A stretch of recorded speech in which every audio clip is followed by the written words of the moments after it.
Welcome to Abnormal, the podcast for normal people that want to do abnormal things. Today, we're joined by the CEO and founder of Treehouse, a whole plant-based dining restaurant in Hong Kong. Christian, welcome to Abnormal. Thank you very much. Thank you for taking the time out of your busy schedule. I want to dive straight into it. There's a lot I want to cover in this episode. Treehouse is your company, it's your baby. Why is it important that Treehouse exists in Hong Kong? Well, it's an interesting evolving question for me because Hong Kong is like the biggest meat eating, like it's the capital of meat eating per capita. So it's an interesting place where people are so meat heavy, and then Treehouse comes with this whole plant-based offering, which I think when I first came back to Hong Kong 13 years ago, I saw this gap in the market, and it's really an extension of how I live my life and how I eat. So I kind of, without market research or anything, just opened my first place back then. And I just, continued ever since to try to promote this sort of lifestyle, because in Hong Kong, there's no real local aspect of things. And so we try to work as much locally as we can in a city that imports about 97% of their goods. So it's an interesting challenge. It's not the easiest place. It doesn't make the most sense, but I think that's why it's so needed, actually. It's because it's not that easy. I want to talk about like the supply chain, the importing later on in the episode. I want to find out more about yourself as a person, as a founder, and kind of your motivations for starting Treehouse, because I know it's not your first sort of business in this sustainability and sustainability industry. Yeah. So can you tell us a little bit about your kind of motivations for going down this route in terms of your entrepreneurial journey? Absolutely. I think it comes from different aspects. First is the sports aspect. I was originally a rugby player in France, and then I got recruited to do American football in the US to go to high school. And then I really did not like the sort of the violence of American football, of just hitting each other straight on, versus rugby where it's a bit more evasive. Yeah, exactly. Like there's more technique in a way.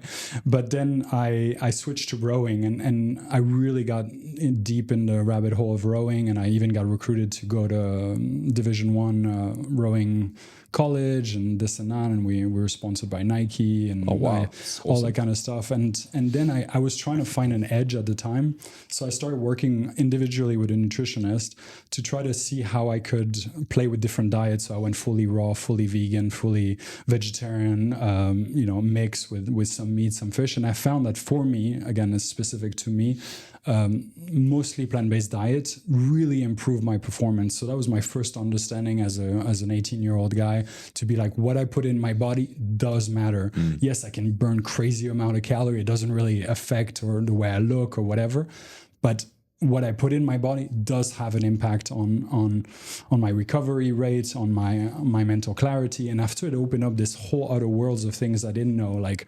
spirituality, like connection to the greater planet, the animals, the sort of the whole environment.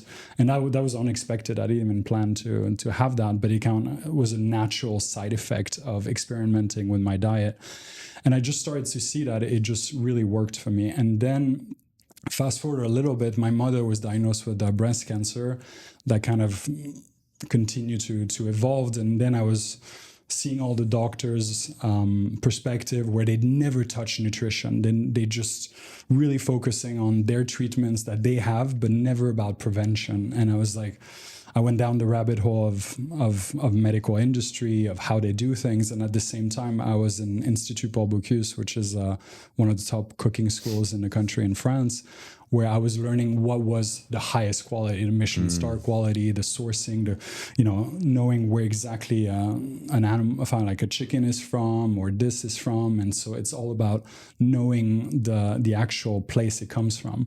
And so the mix of discovering cancer and quality together, I started merging these two. And I was like, if I'm going to be in the restaurant business, I have to do something that I know to the best of my ability is life-giving and not creating inflammation, and not just satisfying the palate, so to speak, but also how do I deal with my gut? Like, how is it going to be digested? Because as a chef, we can hide a lot of, bad quality ingredients, this, that. You can make it exciting for your palate, but then that's not really feeding people. Yeah, that's exciting to the palate, but directly after that, it's how is it processed? And again, we regenerate our whole body on a cellular level with food. So for me, it kind of, those two elements were the strongest forces to guide me to do this type of restaurants. So it started performance-based. Yes, absolutely. In your rowing days. 100%. I'm an absolute nerd for sports and athletic performance and stuff like that. I was an ex-pro athlete myself. Yeah. So let's talk about that.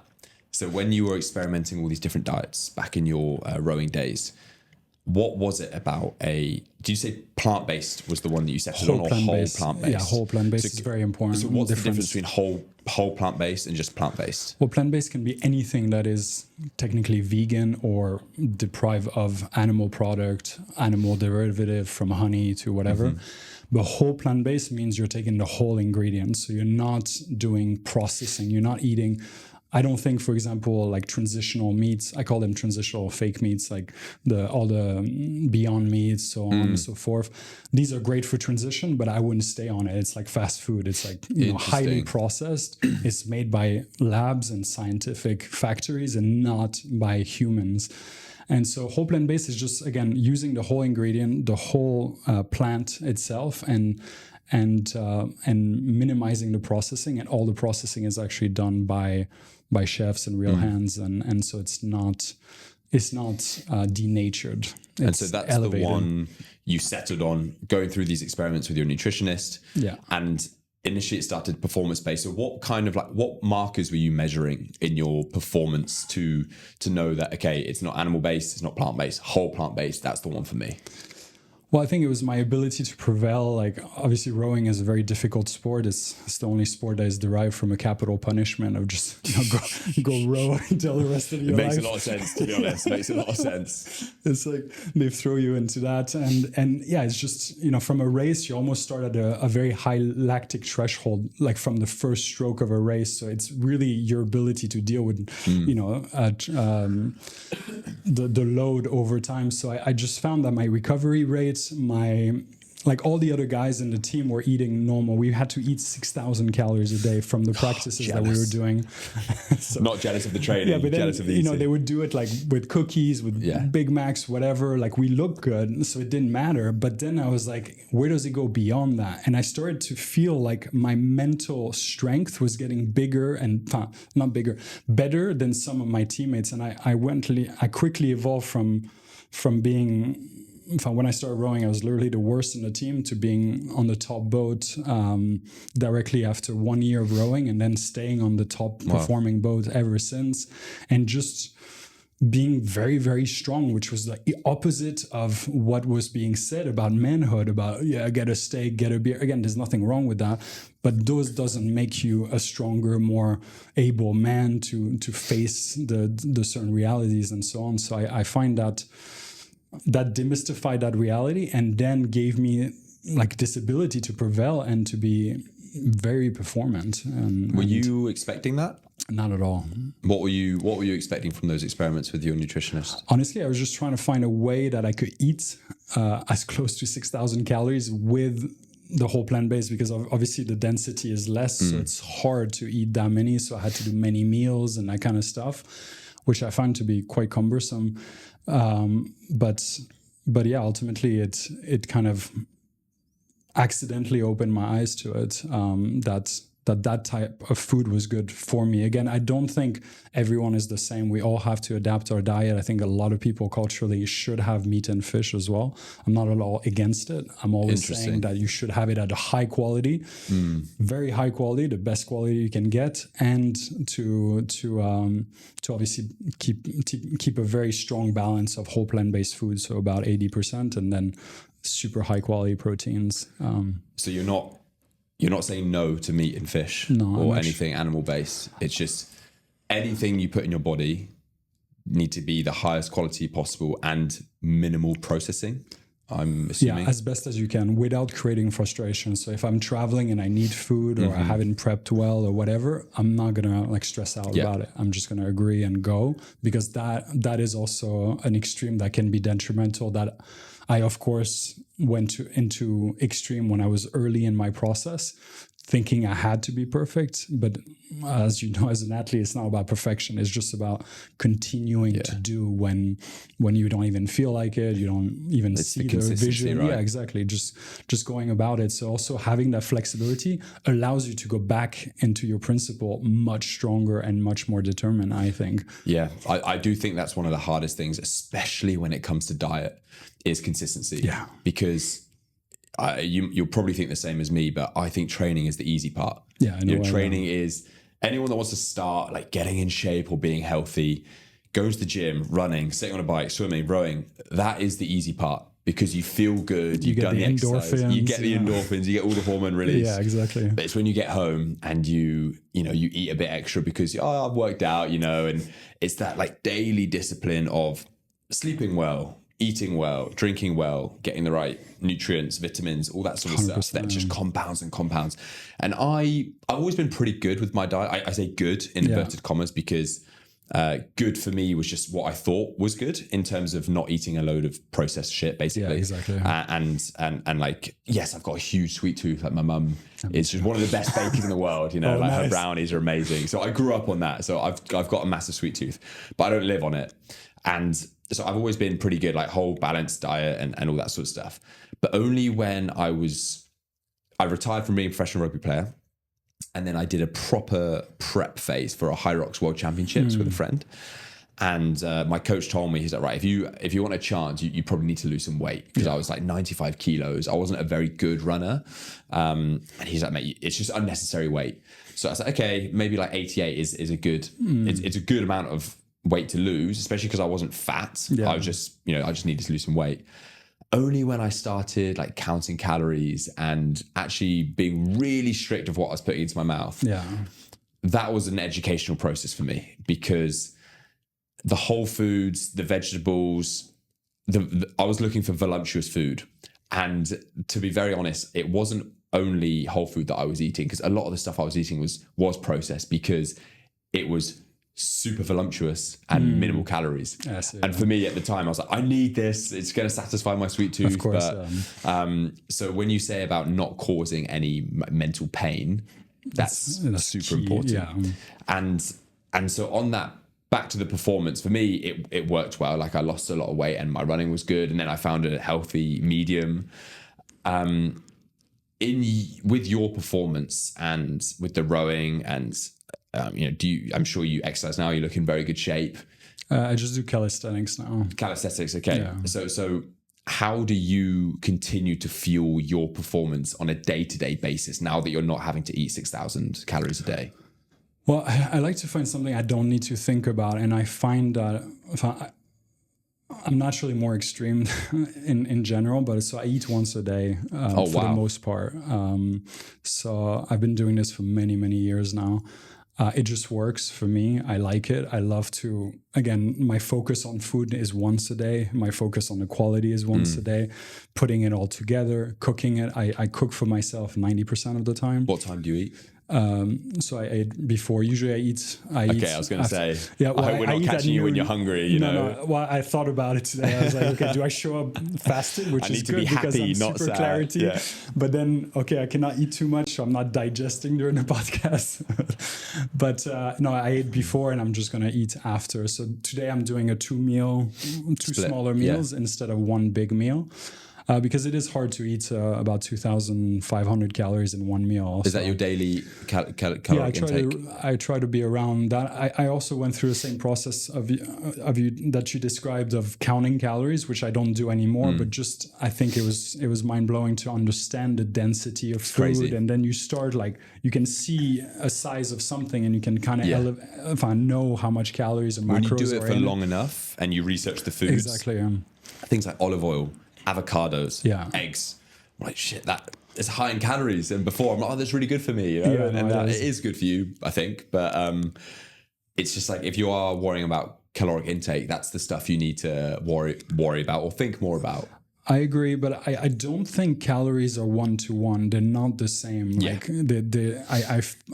I don't think you have to be like so strict on calorie when you're doing the good fats. Find like the good calories. So for me, extra virgin olive oil is a calorie that, you know, I can literally just like pour a lot of olive oil. I won't care because it's such good fat. It's so good for my brain. It's so good for longevity. It's been proven for everything. I even produce my own olive oil now. Oh, wow. So I have my own trees and That's stuff. awesome. So you just make it at home? Well, we have, like, I got a piece of land in Italy and I have 85 trees that produce about 260 liters of olive oil. And I got it tested for the polyphenol content. And they're actually higher than what Brian Johnson sells. Wow. As 35. Can we buy it? Where do we buy it? I can give you one bottle as a gift, but to buy it is a bit too small of a production now. It's really just it's for my own personal consumption and friends and family. That's when you know someone's serious about their health. They've got their own olive farm back home to make their olive oil. If you can control like your key supply, like chickens, having good eggs is like incredible. Having good olive oil, you know, having all that kind of stuff. Ultimately, that's the biggest, you know, the biggest wealth in a way, like what you put in your body, I think. Yeah. So you literally, what you're saying is you are what you eat. Yeah. For me, it's everything. As you said, also sleep, eat and exercise. That's 95% of longevity. It's 95% of feeling good. It's our ability to perform as an entrepreneur, as being available to other people as well. Like more I'm taking care of myself, which again I do in the morning, and then I'm fully available for my day, and I don't need to take care of myself after, which is really nice. I think. You ever get like any crashes during the day? Like if you say you've just eaten before, it's coming up to midday. Yeah. If you're working, you know, you're an entrepreneur, so if you're working till like 9 p.m. maybe, do you ever feel like chinks in the day where you're crashing somewhat? It happens, but I think it's more emotionally being tired or lacking some sleep sometimes because of stress, and I'm not able to sleep as good, but not related so much to my diet. I think my diet is because I eat all in one go, and then sometimes if I don't eat the right food, it will be a little bit harder to digest. So I might have a small lull after that, like a small down, but that's quite rare actually. And I find that actually fasting keeps my levels much more consistent than if I was looking for food every 4 hours or whatever. That's super interesting because I mean, anyone that's working in an office will be very familiar with the post-lunch lull. You know, you go out for lunch, you scoff your face, you sit at the desk, and then you're like, "Oh my god, I need a coffee or something." And productivity just crashes down for after a good couple of hours, right? Yeah, exactly. Yeah. Is your mealtime your favorite part of the day? Because for me, and I eat normal amounts of meals. I say normal in inverted commas. I just love eating. I'm such a foodie. I'm such a foodie. And so when I sit down and eat good food, I'm just so happy. And so if you sit down and you get to eat all your 2,500 calories a day that you've prepared, you know it's good food. That must bring you a lot of joy. I think if I don't know if it's joy, at least in this moment, but I think it's just this comfort where it might sound kind of sad, but I almost eat alone every day. I find it that I don't want to talk. I don't want to interact when I'm eating because I know it's a very culturally, it's a social thing. But then when I'm eating alone, I can actually eat and not be stressed, not be like discussing other things, and really just focused on the meal. So I think I'm just very conscious and focused on what I'm eating and putting in my body. But I guess, it does provide some sense of happiness, I think, when I feel like, not that I'm making the right decisions, because again, I don't want to be driven by that, but like that I'm doing good things for my body, and that is going to have a positive impact in the future. So the main motivations then, we spoke initially about the performance for your dietary change. Then we spoke about the actual health benefits with you doing the research on your mum's cancer. Is there parts of it now that you're like super deep into your journey that it's about like sustainability or animal welfare? Like how much of it is still performance based versus the other things? Well, I work out every day of the week, an hour, and calisthenics can be quite intense in the sense. I do want to basically always be ready for my next workout. So I think what I put in my body to refuel it, I really feel it the next day if I didn't fuel correctly. And also stretching. Those are the two things that I do to make sure that I can continue with my sport performance. And But then now I'm much more nerding out or on doing my blood markers, MRIs, like any sort of test that I can do to very much like the influence of Brian Johnson and others, to see the data yourself. And I find it to be really interesting to see exactly like where your markers are, what you do, how you can switch, your rate of aging, like all that kind of stuff. And it's motivating for me, and to have that data, because food in general, exercise, so many people have different things about it and so on. And I'm just trying to simplify it to a thing that I can do as long as I live. Like even that's why I do calisthenics. It's something technically I can do when I'm 70 years old. Right? Exactly. Yeah. So it's significant. It's low impact enough that I can continue to doing. The way I eat also, fasting as you grow older is better. And again, I'm trying to prevent diseases today that I could get and develop, tomorrow. And that's my big thing. I don't want to. From the cancer rates, for men is 1 in 2 men will have cancer in their lifetime. Women is scary. 1 in 3. So our chances we live with cancer cells in our body all the time. But it's like, are we mitigating an inflammatory state, or are we putting things to help to regenerate our body? And fasting is so good at, with the proven fact of autophagy, where you kind of go and kill you eat your cancer cell, the old cells, you repair, you rest. And so I think it's normal for us to allow time where we're not always just loading the stomach and digesting, which takes a lot of energy from us. What was the initial shift for you when you first started fasting? Like, what was it about just wanting to try it for the first time, or did you read something or see something? I met my sister in Thailand in this resort, sort of not a resort, like a fasting center. And she's like, oh, I'm doing a 4-day full fast. And I was like, I'll do it. So I didn't even think about it. I did it. And I got 4 days, no eating. And it felt like it was unheard of. Now I can do 14 days, like without even thinking about it. Just water and Have you done that before? 14 days? Many times.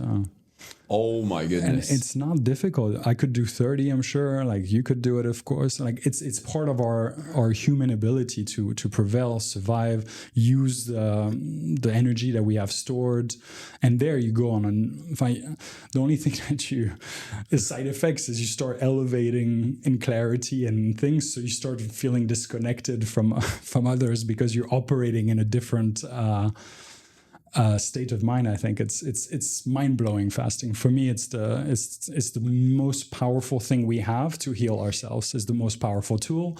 It's the most incredible thing that we can do to let our body do its thing. I love it. I really want to talk about a 14-day fast. Yeah. What stages of mind, of body do you go through across a 14-day period of fasting? Yeah, you definitely have some clear walls. Usually it's a 3-day, 6 days. After it depends, but I think it's the first ones is good to be in an environment that promotes the fasting. Like I was telling you, I met my sister in this place, and it was like you get massage once a day, you chill. There's not food around and stuff. Now I can do it and be working, go to the restaurants and blah blah, and because your sense of smell gets crazy. Like you'll smell anything. It's many things are heightened, right? Because you're in a state of you're really just using yourself. So it's this.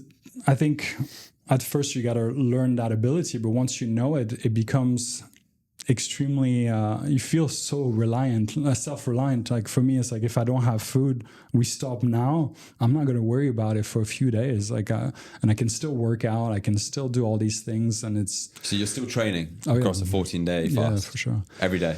Well, they'll get lighter and lighter though, because you do get, of course, a little bit weaker, a little bit lightheaded.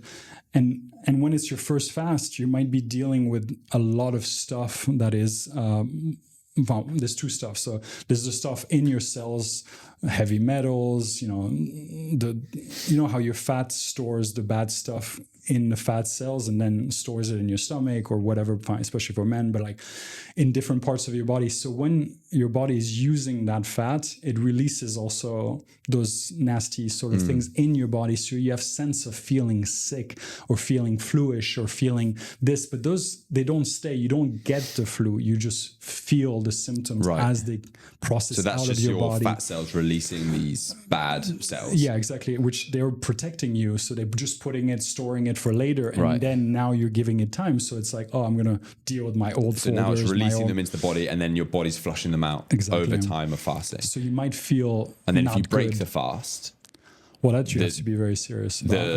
The bad cells then go back to the fat cells and stay in the body. Well, yeah, fine. You got rid of what you could, and then what you don't have is still there. And if you put more stuff bad, it'll start accumulating. And the bad stuff comes from just bad food. Yeah, fine. Bad food, alcohol. We're just in Hong Kong. How much cadmium? How much heavy metals are we breathing in? Like, it's crazy how much. I'm really a big nerd on air quality as well. I have my own station. I love talking to nerds. Yeah, on that I love that. But I just want to finish on the fasting. The emotional side is really interesting because you do have to confront who you are, because as you said, you have a huge sweet tooth. I had a huge sweet tooth. I was brought up on feeling comfortable, or when I didn't feel good as a child, have that cookie, have cereal and this and that. Like, so sugar would make me feel good. So suddenly you're not able to ingest anything that makes you feel good. And suddenly you have to face the realities of who you are, of how you feel, where you come from, what are your traumas, all that stuff, because they show up to you, and you don't have any more distractions to be able to be like, oh, I had a bad day, I'm just gonna have something sweet to feel a little bit better. You don't have that outlet. Exactly, no more outlets. So you have to face yourself, and I think once you address it in that way, you're able to continue a fast very well. It's like I've got this vision of facing your demons like head on, pretty much 100%, in going through this fast. And these emotions and feelings, do they kind of only happen in a longer fast? Like if I were to fast for 24 hours, how much benefit would that give me versus fasting for 5 days? Well, I think obviously 24 hours, if you've never done it, it'll just give you that, wow, I don't need food 3 times a day. I don't need food all the time. So like that will give you just the basic. And I think it's a 24-hour fast is, you might just have one moment of stress where you're like, I want to eat, I'm used to eating and so on. And once you pass like maybe that time where you used to eat, it becomes easier. So that's just a small threshold of, okay, I can survive 24. But yeah, then when you go to 3 days, it's still quite easy. I think 5 days, you enter more into the emotional state. 14 days, you really go deeper into it. 30 days is really about spiritual deep work, and it's not even about losing weight or anything. It's either you're extremely maybe sick and you want to really go down to the root of that sickness, which is through the emotional phase, because every disease is also created within ourselves from our emotions, right? It's a physical representation of our emotional things that we don't process. Most of diseases, I'm not saying everything, but like a lot of things manifest in the body because we're not letting it out in the other aspect, if you know what I mean. Yeah, I mean, it's super interesting. I mean, I've never done a serious fast, and so I've always been interested, and obviously I listen to podcasts and all that sort of stuff, and people talk about it. Love talking to yourself about things like this. Even in my head, and I'm sure most of the listeners will be more on my side than your side in terms of not agreeing or disagreeing, but probably never done it than having done a 30-day fast or something. Yeah. Even the thought of not eating for 24 hours for me scares me. If I don't eat breakfast and I jump on the bus and go to the office, sometimes I'll get lightheaded. And obviously that's me being dramatic, but it's true. Sometimes I do feel quite lightheaded. So if there's, for the listeners out there, if they are tuning in and they're thinking, okay, maybe I'll give it a go. It makes sense. Kill off all your bad cells, or try and kill off your bad cells. There's some positives to it. What would you recommend to them? What pieces of advice? How do they just start? What's the best way to start?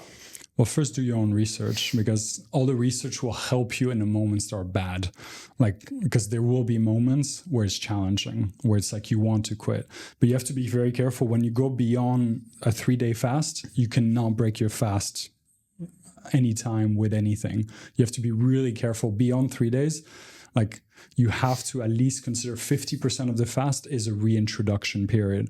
So you can have a good fast, but then you go to get some McDonald's, you will destroy your system. Your system will like react in such a horrible way because you got to reintroduce it to food. You basically told your system, hey, I'm not digesting anymore. Focus on other thing. And suddenly you're throwing something processed or not good for it at a moment's notice. That's really difficult. So I always say that the exit is the most important, but also the way you enter is very important, but a bit lesser of, because I've kind of done fast where I just did it. Like I say now, I do fast and then I do it. So that's easier, but the way you reintroduce is the whole success of the fast, I think. And the general rule is about half of your fast. So if you fasted 5 days, you need at least 2.5 days of reintroducing food slowly, chewing your food. So after that 5-day period, that's when you start the 2.5-day reintroduction. Exactly. And so the 2.5-day reintroduction, say we're using a 5-day period, is that the quality of that food is of the utmost importance? Of course, the quality and also what you're eating and keeping it simple. So like have a single type of cut fruit, or have a nice organic salad with fresh olive oil and a little bit of sea salt, like keeping it simple. If you want some fruit juice, diluting it with a lot of water and just making sure you're not shocking your system, because there you can have quite serious side effects. But then you have this whole space where you actually get to see what your body is allergic to or not, or doesn't react to, because it's almost like you're back to a clean slate. So if you have like a piece of cheese and you're a little bit lactose intolerant, it'll feel really heavy. But then we get used to it. We get used to that intolerance, and we get used to just... But that 2.5-day reintroduction, that's where you can tell. Oh, you'll know. Is it a good thing to then test out different foods that you might have an inkling, I might be lactose intolerant, but I just don't know? But just go for, like, again, very high quality. I wouldn't start with cheese on the first day, but go, because that, if you do that clean 2.5 days, you'll still be sort of clean as you reintroduce. So if you have cheese after 2.5 days, you'll know how does it digest with you, and how does it sit with you. So you'll know, like, you know, for me, like, for example, sesame, I'm a bit intolerant, lactose, peanuts, but I can eat those things. But when I fast and I have them, I can see the heaviness for my system to actually digest it and to. So again, it's this process of self-discovery. And again, I think the human experience is about self-discovery. So the fasting is just another tool that we have, one, to heal ourselves, but also to reset ourselves in a way that is either emotionally, but also physically to face the world more authentic with who you are. And how frequently do you fast? Well, I do it every day. Every day, so sorry. 20 one meal a day, 20 to 22 hours every day. But the more extreme versions of that. So that I do like once a year. I'll do like a 7-day. And then if every like couple year, I'll do like a longer one. So depending on how I feel, although like it's not like a set rule. It's more if you like, feel great, you just continue. Exactly. I won't really need sort of that top up things, but let's say I'm going through a lot of things that are difficult for me to handle, and I need that sort of that process. I'll just do it. But traditionally, I won't tell anyone, because again, I don't want to have to suffer the stigma of others and the perception of others. I found that that's the best thing, is to not let know anyone when I'm going through the process. So I'll say, oh, I'm sorry, I'd already ate, so I did this, or I did that. So I don't need to explain, because people want to talk so much. Yeah. But when I'm doing the process, that's not when I want to be convincing. Yeah. Again, I don't even want to be convincing people, but that's... Yeah, it's all about you, right? Yeah, exactly. Yeah. I have to, and it already takes a lot of energy to continue my job, this, that. So I can't help but think that I would be the exact opposite of you, because I create content. So if I was doing a 7-day fast... the whole world would know about it. Vlog it. I'd be like, oh my God, this is so hard, guys. Give me some support. Give me some energy. Yeah, but that's cool too. Again, it's a different way of doing it, but I think sharing will also empower you to have it. I think it's just my natural... So the advice to people, do your own research, number one, 100%. First and foremost, because everyone's different. And then maybe, start with a 24-hour fast? And when we say fast, so you can drink water. Water, if you want Black coffee? that still helps, I think, because it cuts your appetite. Sparkling water is also really good to cut Coke your Zero? appetite. No, because then you're putting chemical. Right? Aspartame is, if you read about aspartame and all these sugar-based alcohols, it affects our brain way too much, I think. So water, just black coffee and some if you really want at the beginning, I think that really helped me is you boil a bunch of vegetable and just drink the water at night warm, so that gives you like that sensation nice, because a lot of people don't like to go to bed hungry. I hate it. I actually always kind of fast. That's why I fast. I eat noon I have at least 9 hours or 8 hours of fasting before I sleep. But so I'm used to the hungry feeling because I wake up starving. but it's a different. This whole conversation scares me. Like, you have to try it. I was going to say, man, I know that I'm going to have to try it after speaking to you. I want to see your videos. Yeah, well, exactly. Now that I've said that, and when this episode goes live, I know it's going to have to be something that I do. But maybe 3 days, I think, is a good first target. What about 24 hours? 24 hours is a good start. But 3 days, you will understand a lot more than 24 hours but again, 24 hours is a great start. Imagine you get a lot of time back as well. Like, so much. I mean, for me, to be fair, I work with a company called Nutrition Kitchen. Yeah. So I get my meals from them every day, which is great. So even that itself saves me so much time. But even not eating, like you then have your lunch break or dinner. I mean, my wife would kill me because she's a foodie as well, and we love eating together. And I mean, she's French, so she loves the food. Yeah, I know. So it would be no fun. But the time you get back and all your day is structured around breakfast, lunch, dinner. I don't need to think about food. That removes a lot of that stress. Like, and again, I do that one meal, that one time, and then the rest of the time I'm actually consistently like being able to do my task and stuff like that. When you're doing a fast, if you're say not your daily fast, but if you're doing 3 day, 7 day, you're going to be in a massive calorie deficit then when you get out of it. Yeah. Are you going to be eating in a calorie surplus after that to maintain body weight, or so you naturally lose weight during the fast? You lose weight, but your body, if you do work out, so you're basically showing your body that it still needs its muscle structure. So it will tap into as much fat as it can, but it will take a long time that it actually starts attacking your muscles for fuel, because you're showing it that you need, like you're still utilizing your muscles. And that will be the last result to take it. And again, your body will bounce back very, very quickly and come back to its natural state. But it's weird. At a certain point, it's not even about calories anymore. It's just, you do lose some weight. Of course, you look much skinnier, but in a way, you look very healthy. Your face clears, like your complexion changes. It's very powerful, but then no, I don't do a surplus after. Not at all. I try to just ease back into my new normal. And what you're describing there, the feelings of fasting, it sounds like what other people have described in terms of being in ketosis. Yeah, which is obviously the exact opposite of the diet. So have you ever done that whole just animal-based, no carbs, keto diet? Full keto, no. But do you have any like intel on the comparables between the two? Well, so when you're fasting, you produce ketone, which are in a way the most powerful cell structure to create anything in your body, which is very interesting because when I was in ketosis, I actually went and did a blood test to see medical science like perspective on this, and they did a test and like, you have to fast like the morning, and they were like, did you fast the 6 hours? It's been 10 days. 10 days. Yeah, and they were like, what?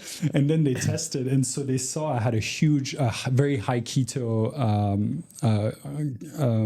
amount in my urine, and also that my blood sugar was quite low. So they actually called me and they said, we're gonna send an ambulance to you, and I was like, no, it's okay. And then I called a doctor that knows what I do, and he's like, yeah, that's totally normal. This is normal, blah, blah, blah.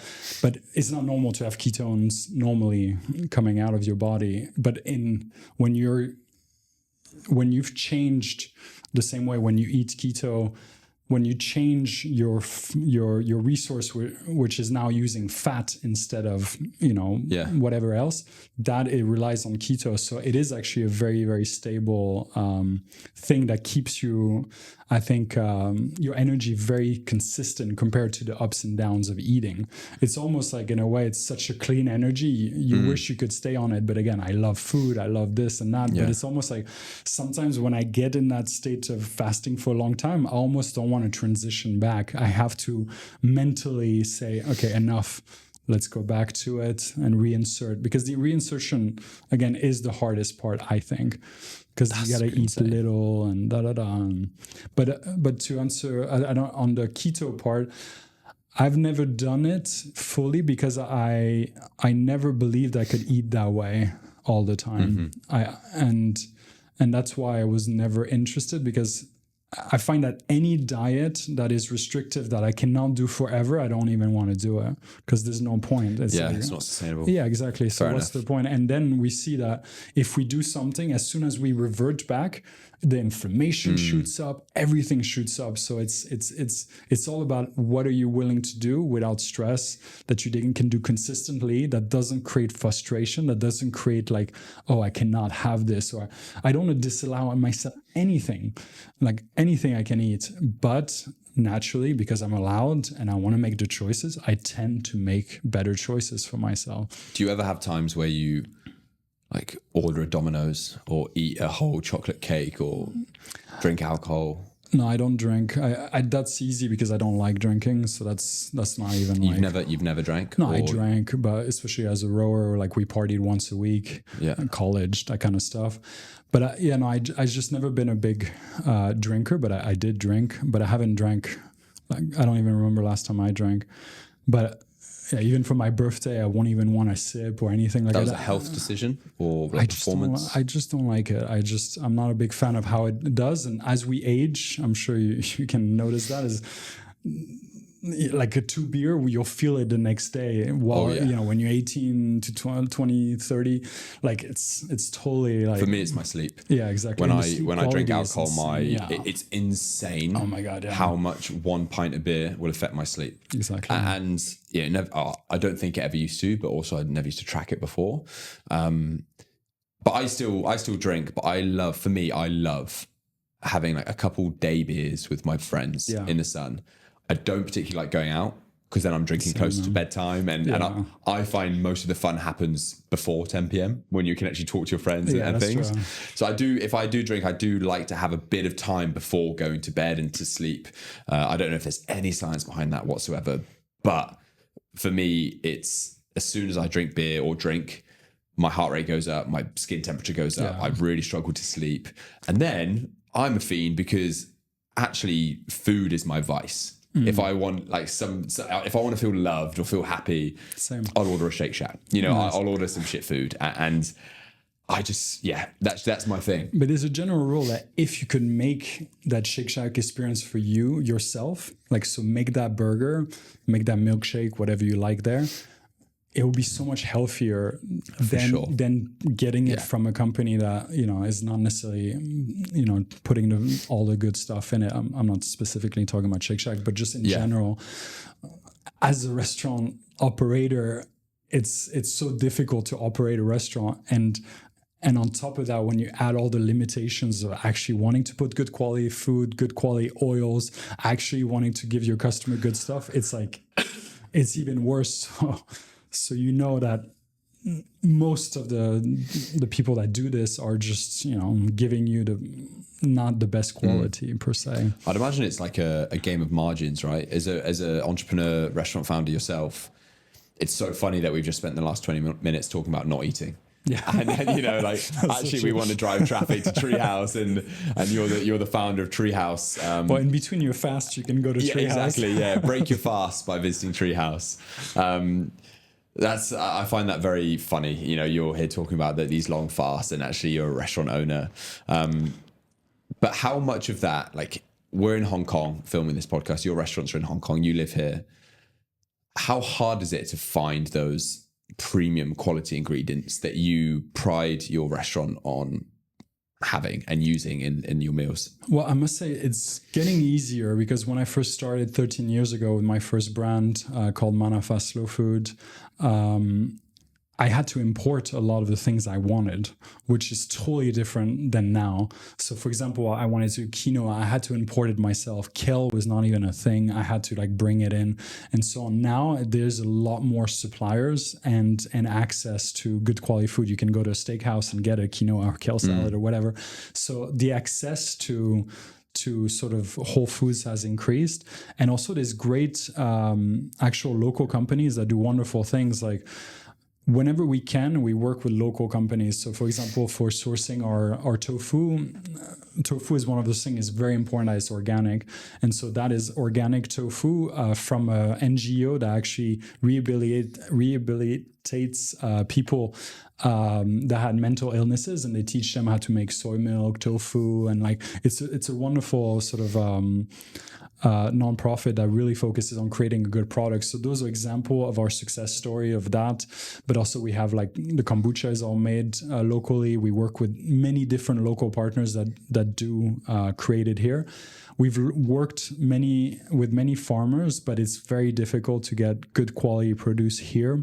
Even if it's like even certified organic, then the vegetable itself is like too fibrous. The way it was grown, it was not as nice. So then I give it to my customer like it's organic, and they're like, well, it's a bit too chewy, blah, blah. So we're still having to find that middle ground between, one, the volume that we're doing, which is for plant-based stuff is, we need very consistent production, but also finding the best product that we can get that are the closest from us. So like taking stuff from Thailand, New Zealand, Australia, some America. A lot of our spices are from small independent farmers in India.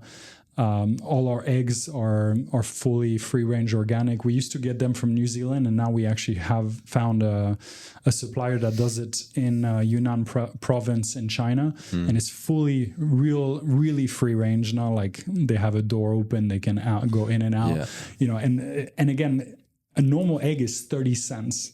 My egg cost me $3 to buy. So this is the difference. And sometimes you go to a nice hotel and they're like, oh, 2 fried eggs, whatever. And I'm like, it's insane that it's not like that's factory farmed chicken that are eating a certain supply. They probably have antibiotics and so on.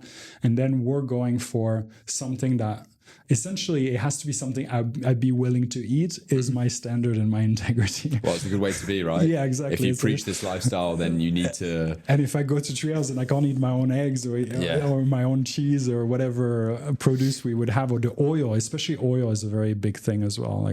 Oil is one thing. Obviously, I've heard yourself talk about it today, Brian Johnson talk about it, and I never knew how important olive oil was, or extra virgin olive oil. But I don't know what to do as an average rational consumer when I'm just walking around a Fusion or Marks and Spencer or any other supermarket. Like, is that where I can buy really good quality oil or ingredients in general? Well, you'll have some option. Again, you don't want to create frustration, so you want to be able to be able to live in the real world that we have. So if you were in, as you said, a Fusion, you need to go for first glass bottle, non-blended. So not a mix of 1,000 oils from different places. So ideally a single origin, extra virgin olive oil, and in glass. I think already you're doing good. If they're saying the acidity levels, polyphenols, that'd be great, but very rare are the olive oils that really focus on telling you how much polyphenols are in it.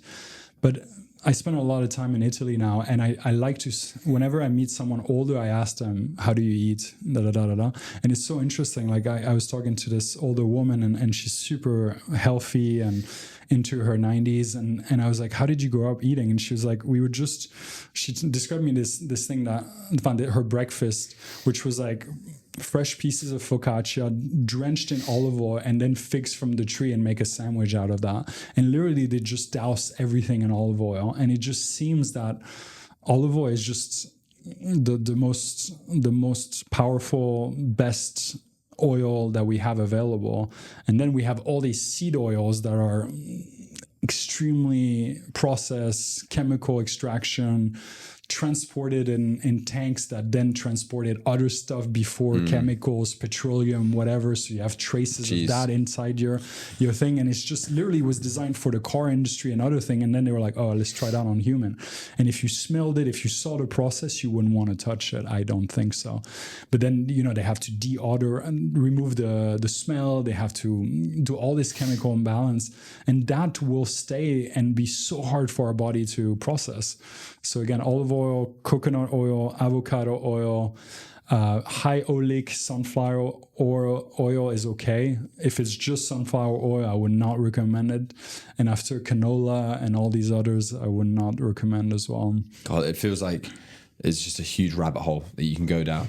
Oh, big and time, it's almost like ignorance is bliss at times. Oh, but that's how I feel anyway. Totally. Because there's so, like, one day I'm being told one thing, one day I'm being told another thing. And like, it's honestly different podcasts as well that I've listened to. I'm like, I get so frustrated sometimes. I'm like, one guy's telling me I can't eat eggs. Yeah. Well, are you serious? Like, can I seriously not eat eggs now, or not eat meat, or veganism is the worst? I'm like, who should I be listening to out here? And it's for the average consumer, which I would say I am, or maybe slightly more health conscious than the average consumer. It's frustrating, and it's very difficult when you do decide to dive a bit deeper into a topic, as you said, without causing frustration. Yeah. And now I'll go to a supermarket and, sometimes it causes frustration because there's looking at the organic stuff, and, in Hong Kong, the eggs range from $120 for 6 eggs to $30 for 6 eggs. And I'm like, obviously my wallet wants to go for the 30 eggs. And in my head, I'm thinking, how much different are they really? Like, how much different are they really? But then the other side of me is like, it's an investment in your health. Obviously, they're better eggs if they're organic, free range. And I've always said that I don't mind spending money if it's on my health and fitness. And same with my wife. Like, we try and run a tight ship in terms of budget, but if it's on health and fitness, cool. So for the average consumer out there, when they're going to the supermarkets in Hong Kong or around the world, are there some foods or things they should be looking out for that maybe don't break the bank, but give them a lot of net positive from buying and consuming? Well, you just mentioned eggs. My eggs is relatively affordable and such a powerhouse of things. And I think here locally in Hong Kong, Japanese eggs would be my trade-off if I cannot find organic, because there's a certain quality standard. Okay. Japanese have a certain processing and hygienic way of doing it that I think is still okay. I think whenever you're doing a purchase in a supermarket, you have to check the ingredients. You really have to see what you're buying, what is actually inside the product. I think a lot of people don't look at labels and have no idea what they're actually eating. So the first part is really knowing what you're buying. Does it have preservatives? Does it have stabilizers? Does it have different compounds that you wouldn't want to put in your body, colors and processed sugar and all that kind of stuff? I think you also can try to find ways that, I think everywhere you are, there's always going to be some passionate farmers, some people doing the right thing. And if you're able to connect to that network, one, you'll have better prices and you'll be able to have direct to the source. It's so much better always to bypass supermarket if you can. Of course. To buy what, sorry? Bypass supermarkets. Right, okay. If you can. But like, for example, in Hong Kong, I had my own farmers that would do like farmers market at the pier, and I would come and see, and they would just fill me up, and I went to see their farm, and I knew where it was coming from, and So that really created, one, a connection to the food, a story to the food, because at the end of the day, for me, food is a story also. It's where is it coming from? How is it processed? All of that. And that's where the sort of the ladder of price falls into, right? It's like, okay, this is just a basic egg. This egg is a little bit better. It's just free range. This one is free range organic. This one is pasture raised. You can really, go up in level. And so yeah, I think it's difficult to get the best products in a supermarket, but I think it's very very much do your own research. Yeah, always. and going back to the business side of things, running Treehouse, you're talking about all these foods that you have to import and check the quality, and you pride yourselves on getting the highest quality ingredients. How much of that affects your business in terms of having to charge higher prices to the customer? Well, it definitely, technically people tell me that we are considered expensive. And I think that's a lack of education to say this, because we are in Hong Kong. Rentals are crazy. I have prime locations. It's very expensive. One, labor is very expensive. Two, then food is very expensive. You can get a kebab, because I specialize in flatbreads filled. You can get a kebab for like maybe $20 to $30 cheaper than me. But then the bread is coming from a pack that can store 3 months in a plastic bag with stabilizers, that has things for it to keep soft and fresh and whatever. And then this like basic low quality meat, mayo that was been just, white sauce, mayo diluted, whatever. Again, we make everything from scratch. Every single sourdough flatbread takes 48 hours to make, 24 hours of fermentation, organic flour. All our burger buns are made from us. All the sauces are made from us. Absolutely everything is made from scratch.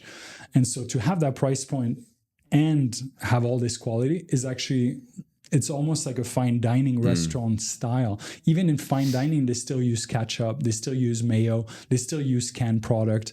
They just care about the flavor. Not all, many are very, very, purist and so on.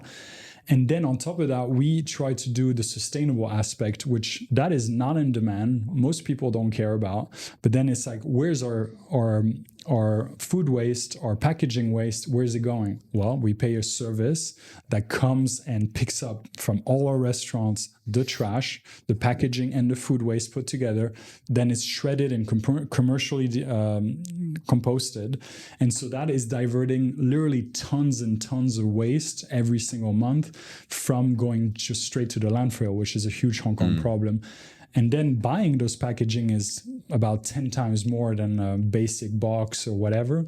So then there's the cost of the packaging that is super expensive. And then all the because it's sustainable, right? Yeah, because it's sustainable, because it's good quality, because this one doesn't have a plastic liner, it's not leaching inside your drink or whatever.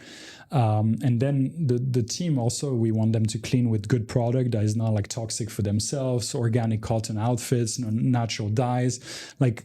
Just we try, again, we're not perfect at all, but we try the best that we can to stay in business and providing the highest value. And because we know we're not perfect, we actually have this program where we plant trees, we donate trees to offset our carbon footprint for operating in Hong Kong. And since we opened Treehouse in 2019, we planted 100,000 plus trees.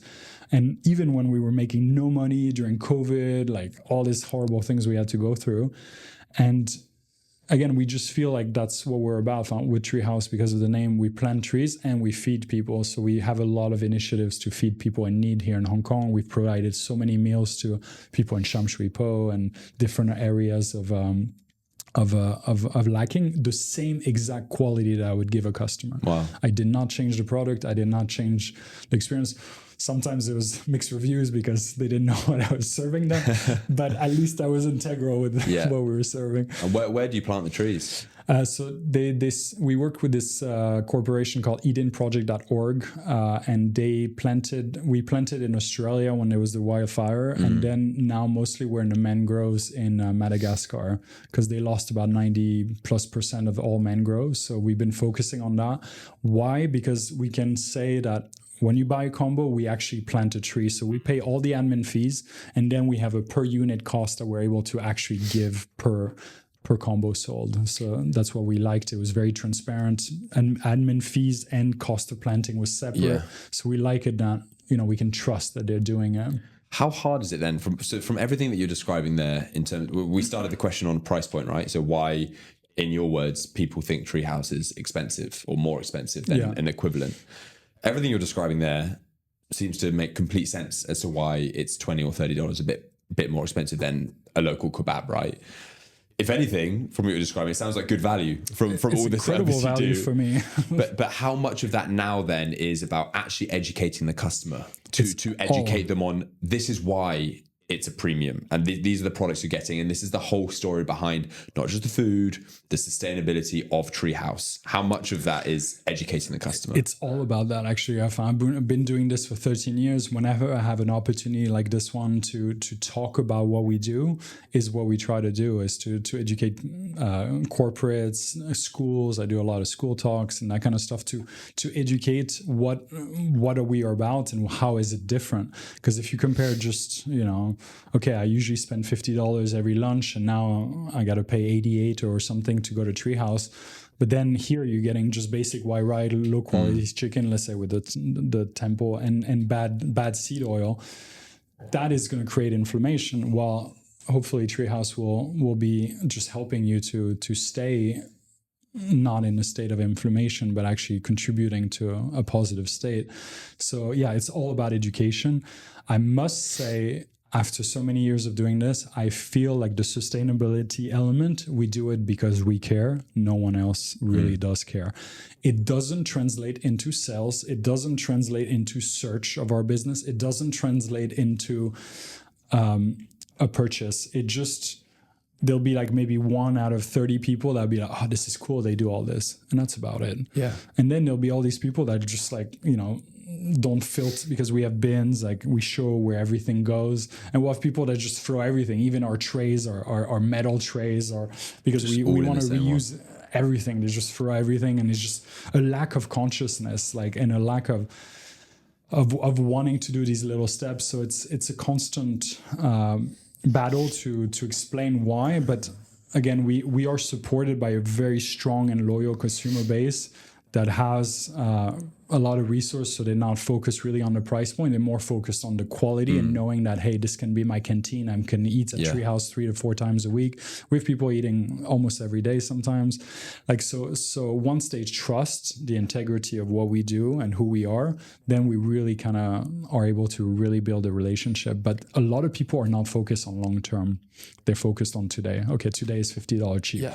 But a lot of people are not like, oh, I should do a better choice because tomorrow is going to pile up. So how much of what you're just describing there in terms of lack of awareness or care for sustainability is unique to Hong Kong, do you think?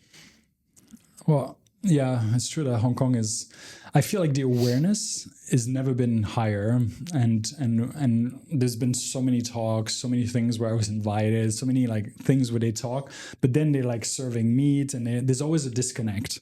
One, and two, I feel like a lot of it was just to talk and representation, not for real actions or real tangible, because we don't get any support from the government in what we do in the filtering our waste and this and that. We have to do everything ourselves. So I think, Hong Kong doesn't really focus on sustainability too much, or at least Hong Kong consumers, let's say. And but overall in the world, I don't think it's a very high thing. You'll have hubs. Yeah, hubs, exactly. San Francisco, LA, New York, some place in London, Paris, some key little areas, but then it's very limited. People like to talk about it, but they don't want to change their habits for that reason. Because it was one of my most shocking moments of moving to Hong Kong. When I talked to my friends or family of the difference between where I was in the UK, which was the southwest. It's like a oceanside. Nice. To be fair, very actually sustainability focused. Lots of awareness around that because it was beaches. So people could associate it with the ocean, and clean oceans, clean beaches.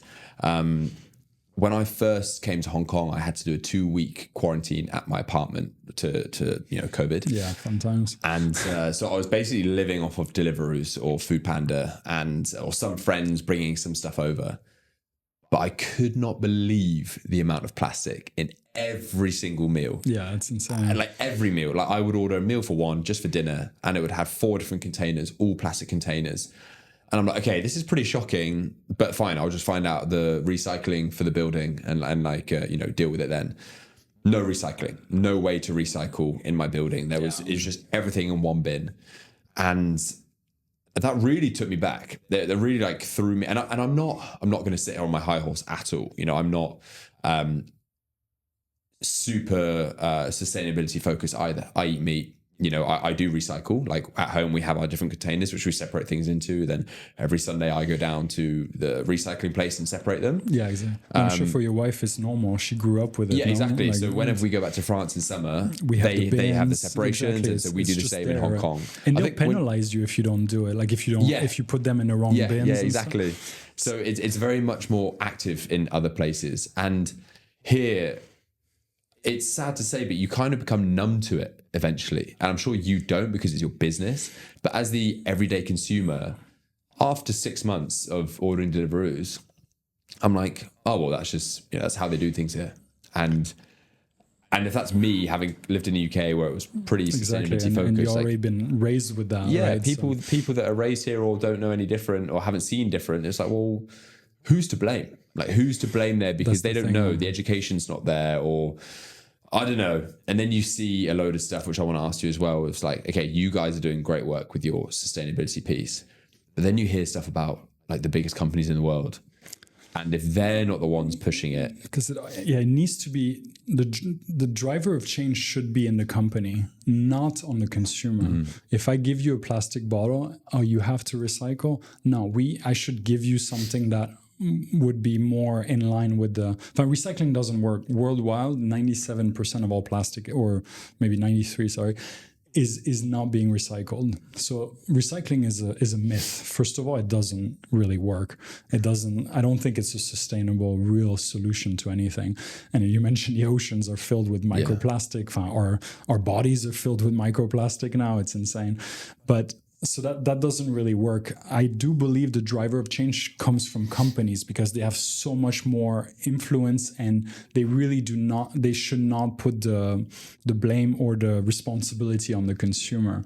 They could really change how we see things, because if we saw like the planet as a company, let's say, we're not doing good business. About halfway through the year, we're running out of inventory. So we're taking more than what we have. So that doesn't make sense. Then we're utilizing all these free resources like bees, the water, all the minerals and everything that are not necessarily replenishable and would cost trillions of dollars to replace. Like if we don't have bees, for example, we're going to have micro little robots. So like in China, they do, or the almond industry in California, they have to manually, pollinate the flowers, so the almonds and so on. So I think we just need to go back to, okay, as a planet, as a system, it's okay to, I think business is very pro all this and can be the driver of change. And I think if we really took that into consideration and started changing some of these habits, it would make that would really move the needle. Yeah, move the needle, because again, it's not up to the consumer to have to do all of these things. Yeah, it's a very interesting way of looking at things. Look at the world like a business, and I think it's okay. Is it sustainable? Is it long-term focus? What are the objectives? I love that. Christian, I love hearing your story. I think you are probably the definition of abnormal, and Treehouse is as well, especially in the Hong Kong market. Like I can't see many businesses as sustainability focused as you are. You're really a needle in a haystack, which is great, and it's good to see. Even though you maybe don't see the benefits of that every day from the consumer, I think it's very important to have people like you, companies like you, to stick to what you believe in. And ultimately, that's what it comes down to, and staying true to yourself. Every episode we record, at the end of the episode, I ask all my guests the same question. As you know, the podcast is called Abnormal. It's for normal people that want to do abnormal things. So like yourself, what you're doing is very abnormal. You're running a business as one. You're very health conscious. You're nerding out on all the data, which I love. There's so many things about you that are abnormal and high performing. Me, for myself, for example, doing a podcast is very abnormal for me. So the point is that the listeners will have something in their heads that is abnormal, that's very subjective to them. So if you could give one piece of advice for the people out there listening that wanted to do something abnormal in their lives, what would it be?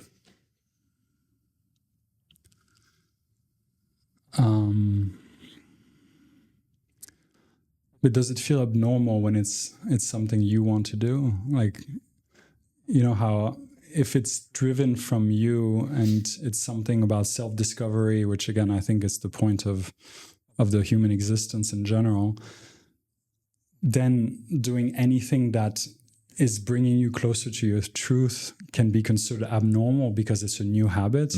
But if you try and take that first step, then you can transition from being abnormal to your normal. And I think that's a powerful way to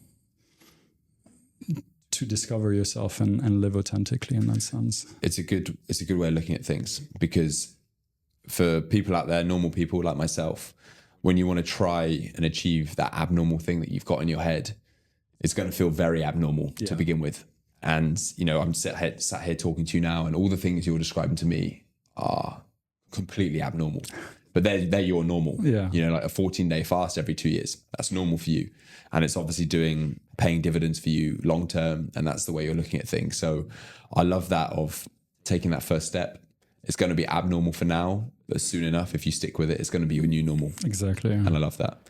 Christian, thank you for coming on, man. Thanks for giving us the time. Thank you so much for having me. It's really interesting. I can't wait to follow you from afar and see the growth of Treehouse within Hong Kong and beyond. And I've personally learned a lot. And you know, if you follow me on Instagram, you'll see my 14-day fast coming up. I will. I can't wait to follow you. I'm joking. On that. 24 hours to begin with. Yeah, do 24 and then a 3-day. Okay. Already, if you do that, I think is awesome. Okay, fine, done. Thanks for coming on, man. Appreciate the time. Thank you so much. Thank you for listening to this episode of the Abnormal Podcast. If you enjoyed it, please subscribe and give us a 5-star review on whatever podcast platform you are listening to on right now, as it really goes a long way to growing the show. Thank you, and see you in the next one.